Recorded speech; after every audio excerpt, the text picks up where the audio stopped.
আমি আল্লাহ সমগ্র মানব জাতিকে নির্দেশ দিয়েছি, ওসিয়ত করেছি, তারা যেন পিতা মাতার সাথে সৎ আচরণ করে, পিতা মাতার সাথে ভালো ব্যবহার করে আল্লাহর আনুগত্যের কেন এই জন্য নির্দেশ দিয়েছি মানুষ যেন এই কথা জানে।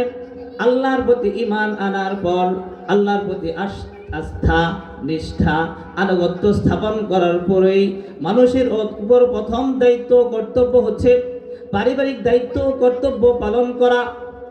আর এই পারিবারিক দায়িত্ব কর্তব্য পালন করার ক্ষেত্রে প্রথমেই সর্বপ্রথম যাদের হক দেওয়া হয়েছে তারা হলো পিতা মাতা।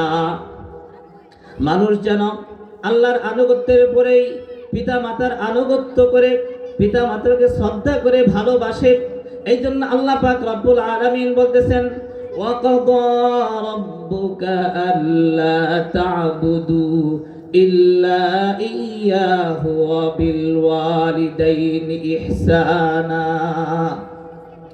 ইম্মা ইয়াবলুগান্না عندك الكبر أحدهما أو كلاهما فلا تقل لهما أف ولا تنهرهما وقل لهما قولا كريما واخفض لهما جناح الذل من الرحمة وقل رب ارحمهما كما ربياني صغيرا।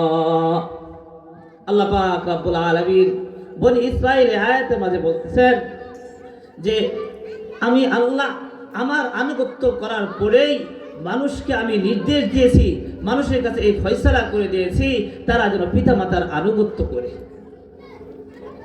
কারণ আল্লাহর প্রতি ঈমান আস্থা নিষ্ঠা এবং বিশ্বাস স্থাপন করার পরেই প্রথম হক আল্লাহ সবচেয়ে বেশি হক আল্লাহ তাআলা পিতাকে দিয়েছেন। আল্লাহ পাক রব্বুল আলামিন এই আয়াতে আরো বলতেছেন, ইম্মা ইয়াবলুগান্না ইনদাকাল কিবারা আহাদুহুমা আও কিলাহুমা ফালা তাকুল লাহুমা উফিন। ইম্মা ইয়াবলুগান্না ইনদাকাল কিবারা আহাদুহুমা, যদি তোমাদের জীবদ্দশায় তোমার পিতা মাতার উভয়ে অথবা একজন যদি বার্ধক্যে পৌঁছে যায় তাহলে তোমরা তাদেরকে বিরক্ত প্রকাশ করে উফ শব্দটুকু বলবে না, ওয়ালা তানহারহুমা, তাদেরকে ধমক দিবে না। পিতা মাতার দিকে মাথা উঁচু করে তাকিয়ে জোরে কথা বলবে না। ওয়াকুল লাহুমা কাওলান কারীমা, আর কি করবেন বলতেছে, ওয়ালা তানহারহুমা ওয়াকুল লাহুমা কাওলান কারীমা, তখনও তাদের সাথে সম্মানজনক ভদ্রতাজনিত সুন্দর ব্যবহার করবে। আরো আল্লাহ পাক শিখাচ্ছেন কি করবে, ওয়াখফিদ লাহুমা জানাহায যুল্লি মিনার রাহমা, এবং তাদের সামনে করুণার ডানা বিছিয়ে দিবেন আর তাদের জন্য দোয়া করবেন, রব্বিরহামহুমা কামা রব্বায়ানি সগীরা, তাদের জন্য এইভাবে দোয়া করবেন, হে আল্লাহ, হে মাবুদ, আমার শৈশবকালে আমার অসহায় অবস্থায় আমি যখন ছোট ছিলাম বিছনায় পায়খানা করে দিয়ে পায়খানায় পড়ে থাকতাম, আমি বলতেও পারতাম না, বলার ভাষাও আমার ছিল না, কাউকে ডাকতেও পারতাম না, না কাঁদলে কেউ আমার পাশে আসতো না। পৌষ মাসে কঠিন শীতে পেশাব করে আমি যখন শুয়ে থাকতাম, আমার এই অসহায় অবস্থায়, আমার এই চরম অসহায় অবস্থায় আমার পিতা মাতা আমাকে যেমন অকৃত্রিম ভালোবাসা মহাব্বত প্রেম দিয়ে যখন রহমত দ্বারা লালিত পালন করেছে, হে মাবুদ, তুমিও আমার পিতা মাতাকে অকৃত্রিম ভালোবাসা রহমত দিয়ে তোমার রহমতের কোলে লালিত পালিত করো। আল্লাহ পাক শিখাইছে পিতামাতা বার্ধক্য হয়ে গেলে তাদের সাথে উপ শব্দটুকু বলা যাবে না, তাদের সাথে ধমক দিয়ে কথা বলা যাবে না, বরং তাদের জন্য আল্লাহর কাছে দোয়া করতে হবে। যখন ওই 5 ওয়াক্ত নামাজে যখন পড়বেন বা যখনই কোনো দোয়া করবেন তখন এই পিতা মাতার জন্য দোয়া করবেন, রব্বির হামহুমা কামা রব্বায়ানি সগীরা। সূরা বনী ইসরাঈল এই দুইটি আয়াত থেকে কয়েকটি শিক্ষা পাওয়া যায়। প্রিয় সুধী, আপনাদের সামনে আমি যে বিষয়টি নিয়ে আলোচনা করতেছি সেটা হলো পিতামাতার দায়িত্ব ও কর্তব্য। আপনারা একটু মনোযোগ দিয়ে শুনবেন। আল্লাহ পাক রব্বুল আলামিনের ইবাদতের উপরেই আল্লাহ পাক রব্বুল আলামিন পিতামাতার আনুগত্য করার নির্দেশ দিয়েছেন। পিতামাতার কত হক আল্লাহ দিয়েছেন যেটা আমরা কল্পনাও করতে পারি না।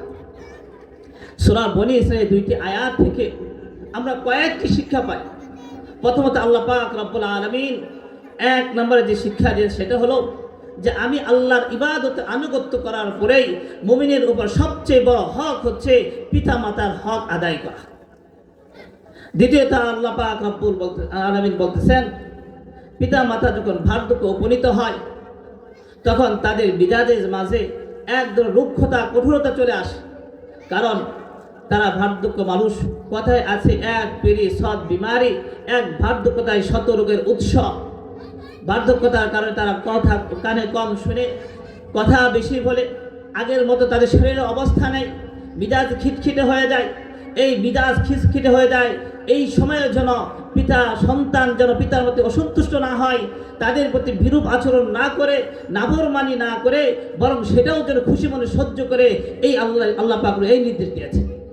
বলেছেন এই অবস্থাতেও তুমি উফ শব্দটুকুও বলতে পারবা না, কারণ তুমি এখন তোমার পিতা বার্ধক্যের কারণে বিরক্ত প্রকাশ করতেছো। তোমার এরকম হাজারো বিরক্ত তোমার পিতামাতা সহ্য করেছে।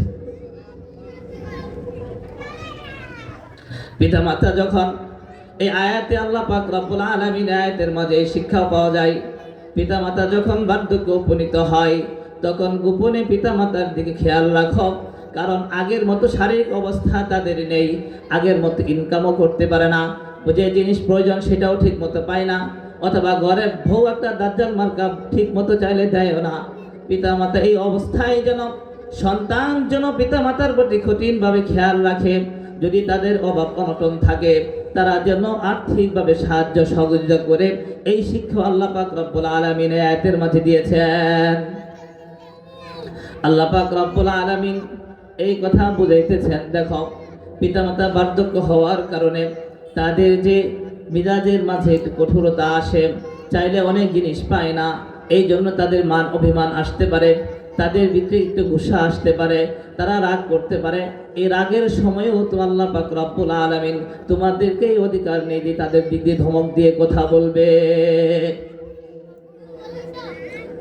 আল্লাহ পাক রব্বুল আলামিন এই নির্দেশ দিয়েছে এবং বলতেছেন, দেখো পিতা মাতা তোমার জন্য আজকে যেও, দেখো এক সময় তোমরাও অসহায় ছিলে, এক সময় আমরা অসহায় ছিলাম না?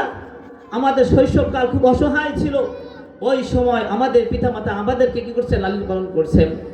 এক সময় তোমরা অসহায় ছিলে, তোমাদের দেখাশোনার দায়িত্ব পিতামাতা নিয়েছে। আজকে তারা অসহায়, আজ তারা আমাদের কাছে অসহায়। এই জন্য তো আজকাল এক কদিন পরে এমন সময় আসবে যে আমরাও একদিন আমাদের সন্তানদের কাছে অসহায় হয়ে যাব। আজকে পিতামাতার এই দুর্দিনে যদি আমরা পিতামাতার দিকে সাহায্যের হাত বাড়িয়ে দেই, তাদের সাথে সৎ আচরণ করি, মহব্বতের সাথে কথা বলি, বিনয় নম্রতার সাথে কথা বলি, তাহলে আমার সন্তানরাও আমাদের সাথে ভালো ব্যবহার করবে। আল্লাহ পাক রব্বুল আলামিন বলতেছেন, তিলকাল আইয়ামু নুদাবিলুহা বাইনান নাস। আমি মানুষের মাঝে দিনগুলো পালাক্রমে পরিবর্তন করি। এক সময় আমরা ছোট ছিলাম, এখন আমরা বড় হয়েছি, আরেক সময় আমরাও বুড়ো হয়ে যাব, তখন আমরাও পিতামাতা হিসাবে সন্তানদের কাছে অসহায় হয়ে যাব।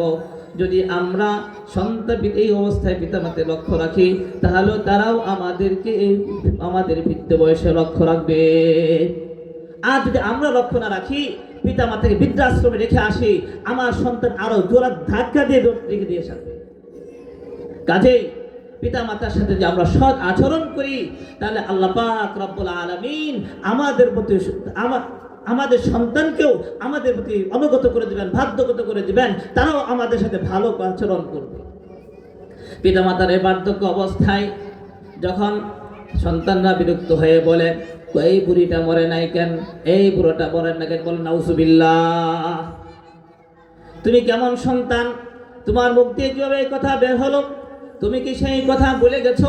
তোমার সেই অসহায় অবস্থা, যখন তোমার দেখাও কেউ ছিল না, তুমি যখন অসুস্থ হয়েছিলে, তোমার টাইফয়েড হয়েছিল, কলেরা হয়েছিল, বসন্ত হয়েছিল, তুমি বিভিন্ন বিপদে পড়েছিলে, তোমার দেখার কেউ ছিল না, সেখানে এত ডাক্তারও পাওয়া যেত না, ইলেকট্রিক বাতিও ছিল না, কুপি বাতি মা জ্বালিয়ে সারা রাত জেগে তোমার শিওরে বসে কোরআন কারীম তিলাওয়াত করে, আর মায়ের চোখ দিয়ে ঝরঝর করে পানি পড়ে, আখিরি রজনীতে দুহাত আল্লাহর কাছে তুলে দোয়া করে, ইয়া রাব্বাল আলামিন, তুমি আমার জীবনের বিনিময়ে আমার সন্তানের হায়াত দিয়ে দাও। যে মা নিজের জীবন উৎসর্গ করে আল্লাহর কাছে তোমার জীবন ভিক্ষা চাই, তুমি সেই মা বাবার জন্য কিভাবে বলো, এই বুড়াটা মরে নাই কেন, এই বুড়িটা মরে নাই কেন? আল্লাহ পাক রব্বুল আলামিন বলছেন, এই বার্ধক্য অবস্থাতেও তোমাকে পিতা মাতার সাথে বাধ্য হয়ে চলতে হবে। তুমি কি লক্ষ্য করো নাই, তোমার মা তোমাকে কত কষ্ট করে গর্ভধারণ করেছে, কত কষ্ট করে তোমাকে ডেলিভারি করেছে? আল্লাহ পাক রব্বুল আলামিন বলেছেন, হামালাতহু উম্মুহু ওয়াহনান আলা ওয়াহনি ওয়া ফিসালুহু ফি আমাইন। তোমার মা তো তোমাকে কষ্ট করে গর্ভে ধারণ করেছে।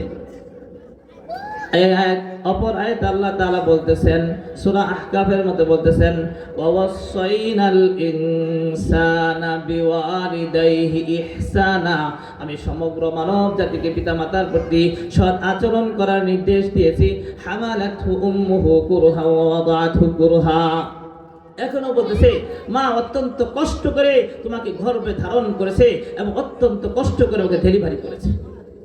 তো পিতা মাতার যখন মার পেটে যখন সন্তান আসে, মায়ের স্বাভাবিক অবস্থা থাকে না, সে ঠিক মতো খেতে পারে না, খাওয়ার পরে তার মাথা ঘোরায়, বমি বমি হয়, ঠিক মতো খেতে পারে না। দেখেন, যখন মা সন্তান গর্ভে ধারণ করে তখন তার এই দুর্বলতা অবস্থা আসে, ওই সময় স্বামীর উচিত হলো এই স্ত্রীর জন্য ভালো করে খাবারের ব্যবস্থা করা, কারণ সে তার সন্তানকে গর্ভে ধারণ করেছে, তার বংশ রক্ষার দায়িত্ব স্ত্রী তার কাঁধে তুলে নিয়েছে। সন্তান যখন মায়ের গর্ভে আসে তখন মা স্বাভাবিক অবস্থা থাকে না, মায়ের সাথে দুর্বলতা আসে, সন্তান কি খাবে? আল্লাহ পাক রব্বুল আলামিন ওই সময় মায়ের মাসিকগুলো বন্ধ করে দিয়ে সন্তানের নাভির সাথে সংযোগ করে দেয়। মায়ের ওই রক্ত দ্বারা সন্তানের শরীর গঠন হতে থাকে। এই অবস্থায় মা অব্যাহতভাবে 10টি মাস গর্ভে ধারণ করার পর যখন সন্তান গর্ভ ডেলিভারি করে দেওয়ার সাথে সাথে নাভির রক্তটা কেটে দেওয়া হয়। নাভির রক্ত কেটে দেওয়ার পর সন্তান কি খাবে? আল্লাহ পাক রব্বুল আলামিন সন্তানের খাবারের ব্যবস্থা করে দেন।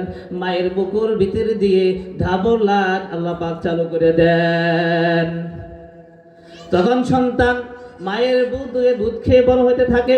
এভাবে মা সন্তানকে পেটে রেখে কোলে পিঠে নিয়ে দুধ খেয়ে মানুষ করে, সেই সন্তানের অধিকার আল্লাহ পাক রব্বুল আলামিন এই ধমক দেওয়ার, তার সাথে নাফরমানি করা অধিকার আল্লাহ পাক দেয় নাই। এই মা কষ্ট করে সন্তান গর্ভে ধারণ করে, এই জন্য আল্লাহ পাক তাকে কি পুরস্কার দেবে? আল্লাহর নবী সাল্লাল্লাহু আলাইহি ওয়াসাল্লাম বলেন, আল মারআতু ইযা হামিলাত কানা লাহা আজরুস সাইমিল কাইম আল মুখবিতিল মুজাহিদি ফি সাবিলিল্লাহ। মা সন্তান গর্ভে ধারণ করার কারণে ঠিক মতো খাইতে পারে না, খাইলে বমি হয়। এই কারণে ওই মা যদি 10 মাস রোজা রাখলে যে সওয়াব হয়, আল্লাহর নবী বলেন 10 মাস রোজা রাখার সওয়াব আল্লাহ পাক রব্বুল আলামিন তার আমলনামায় দিয়ে দিবেন। মা সন্তান গর্ভে ধরার কারণে রাতে ঠিক মতো ঘুমাইতে পারে না, এই জন্য সারা রাত দাঁড়াইয়া ইবাদত করলে যে সওয়াব হয়, আল্লাহ পাক রব্বুল আলামিন মায়ের আমলনামায় এই সওয়াব দিয়ে দিবেন। মা যে কষ্ট করে সন্তান গর্ভে ধারণ করেছে, কষ্ট করে সন্তান ভূমিষ্ঠ করেছে, এই জন্য কোন পুরুষ আল্লাহর রাস্তায় জিহাদ করলে যে সওয়াব হয়, আল্লাহ পাক রব্বুল আলামিন তার আমলনামায় এই সওয়াব দিয়ে দিবেন। বলে সুবহানাল্লাহ। মা কষ্ট করে গর্ভে ধারণ করেছে, কষ্ট করে ভূমিষ্ঠ করেছে, আর কষ্ট করে ভূমিষ্ঠ করার পর কোলে পিঠে নিয়ে মানুষ করেছে। এই জন্য আল্লাহ পাক রব্বুল আলামিন তাকে জিহাদ করা সওয়াব দিয়ে দিবেন। দেখেন কত জায়গায় আল্লাহ বলছেন, সূরা লুকমানে বলল, সূরা বনি ইসরাঈলে বলল, এখন আল্লাহ পাক রব্বুল আলামিন সূরা নিসার 36তম আয়াতে বলতেছেন, ওয়া'বুদুল্লাহা ওয়ালা তুশরিকু বিহি শাইআ ওয়া বিল ওয়ালিদাইনি ইহসানা। আল্লাহ সূরা নিসার মধ্যে বলতেছেন, ওয়া'বুদুল্লাহা, তোমরা আল্লাহর ইবাদত করো, ওয়ালা তুশরিকু বিহি শাইআ, আল্লাহর সাথে কাউকে শরীক করো না, ওয়া বিল ওয়ালিদাইনি ইহসানা, পিতামাতার সাথে সৎ আচরণ করো। এই আয়াত সূরা লুকমানের আয়াতে বলছে, ইন জাহাদাকা আলা আন তুশরিকা বিমা লাইসা লাকা বিহি ইলম, যদি আল্লাহর আয়াত, আল্লাহর আনুগত্য করার পরেও যদিও সর্বপ্রথম পিতামাতার অধিকার রয়েছে, কিন্তু সেই পিতামাতাই যদি তোমাকে আল্লাহর সাথে শরীক করতে বলে, নাফরমানি করতে বলে, অবাধ্যতা করতে বলে, তাহলে ফালা তুতিউহুমা, কখনোই তাদের আনুগত্য করা যাবে না। ঠিক এমন একটা আয়াত সূরা আনকাবুতের মধ্যে বলতেছেন, ওয়া ওয়াসাইনাল ইনসানা বিওয়ালিদাইহি হুসনা ওয়া ইন জাহাদাকা লিতুশরিকা বি মা লাইসা লাকা বিহি ইলম ফালা তুতিউহুমা। আল্লাহ পাক রব্বুল আলামিন সূরা আনকাবুতে বলতেছেন যে আমি সমগ্র মানব জাতিকে পিতা মাতার সাথে সৎ ব্যবহার করার নির্দেশ দিয়েছি। যদি সেই পিতা মাতা তোমাকে আল্লাহর সাথে এমন কাউকে শরীক করতে বলে যে সম্পর্কে তোমার কোনো জ্ঞান নেই, তাহলে তুমি আল্লাহ তাদের কথা মানতে পারবা না।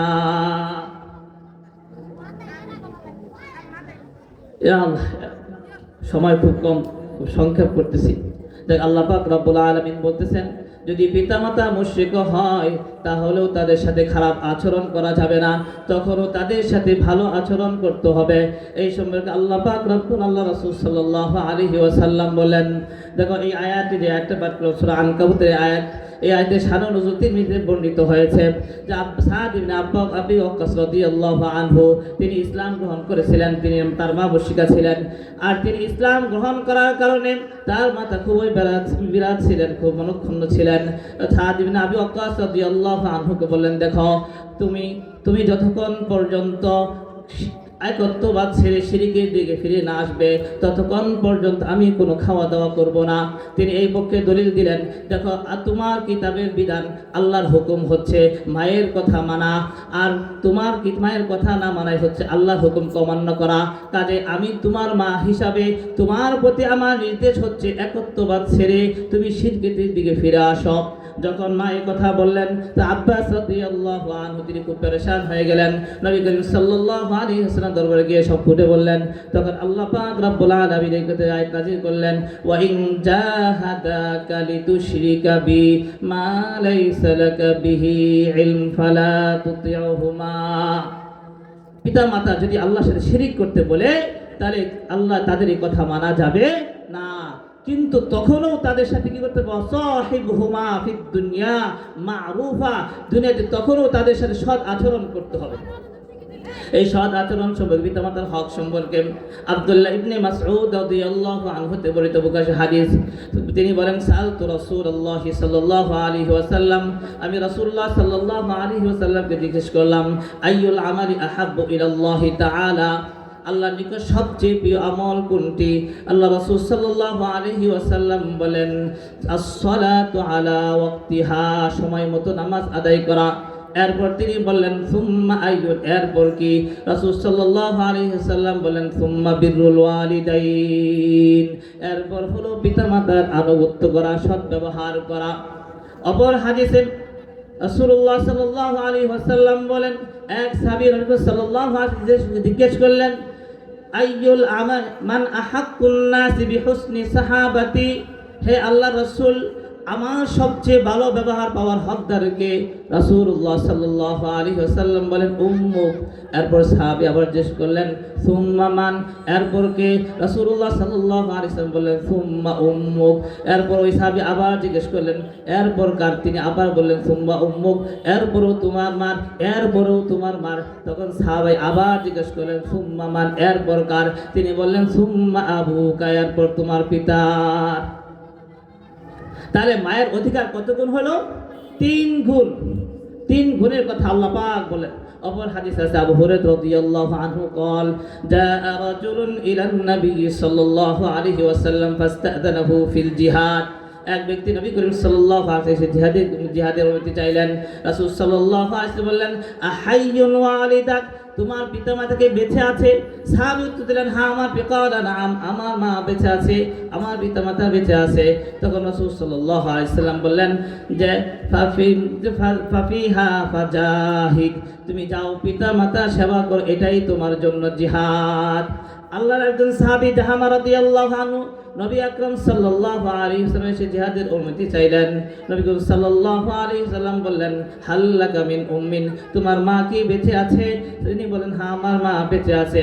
তখন আল্লাহ রাসূল সাল্লাল্লাহু আলাইহি ওয়াসাল্লাম ফালজামহা ফাইন্নাল জান্নাতা তাহতা রিজলাইহা, যাও তোমার মায়ের সেবা করো, তাদের সাথে সৎ ব্যবহার করো, তাদের সাথে সেবা যত্ন করো, কেননা তোমার মায়ের পায়ের নিচেই তোমার জান্নাত। যাক, সময় সংক্ষিপ্ত বলতেছি যে পিতামাতার আনুগত্য সন্তানের করতে হবে।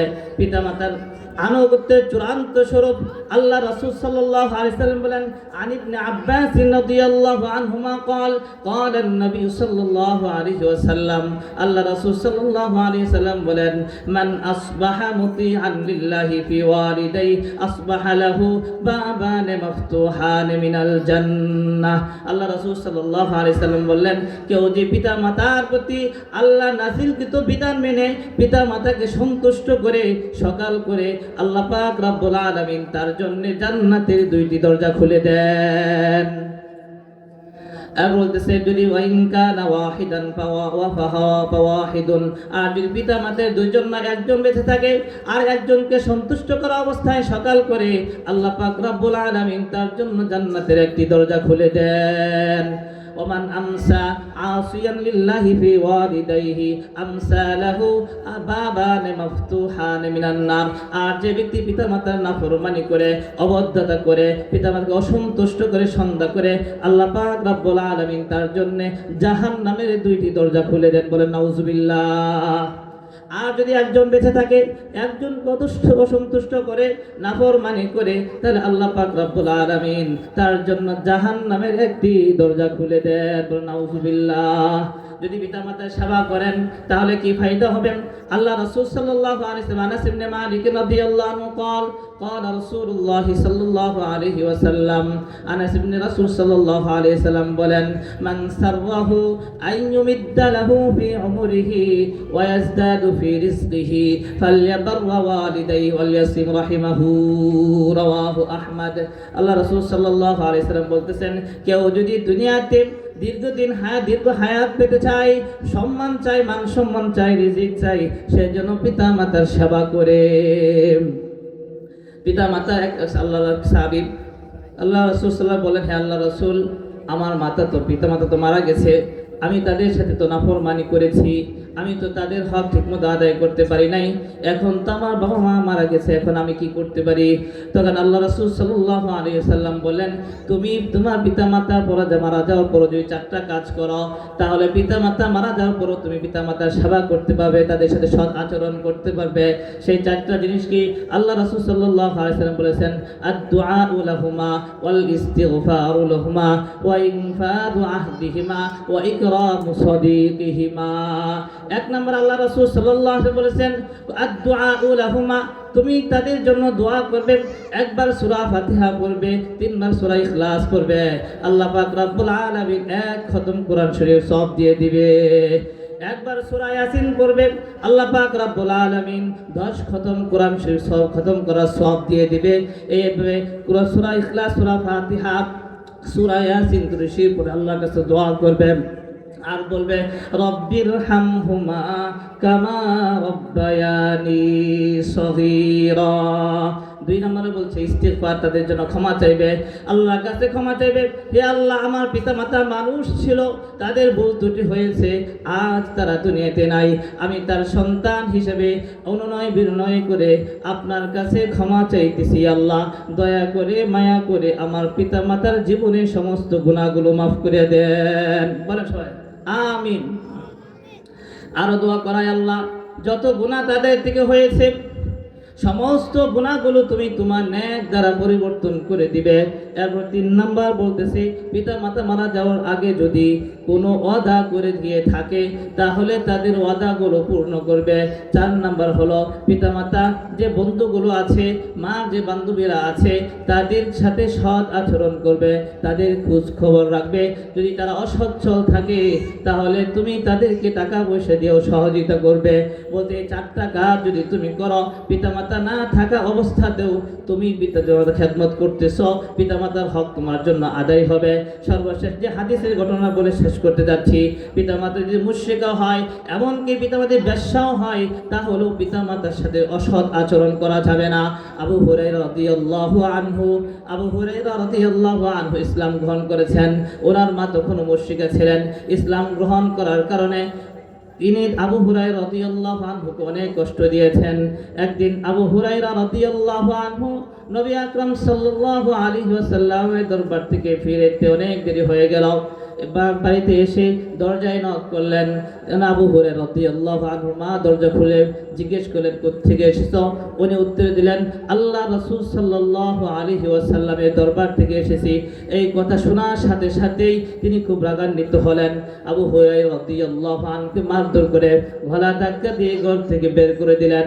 আবু হুরায়রা রাদিয়াল্লাহু আনহু কান্না করতে করতে নবী করিম সাল্লাল্লাহু আলাইহি ওয়াসাল্লামের দরবারে হাজির হলেন। রাসূল সাল্লাল্লাহু আলাইহি ওয়াসাল্লাম এই অবস্থা দেখে জিজ্ঞেস করলেন, হে আবু হুরায়রা, তোমার কি হয়েছে?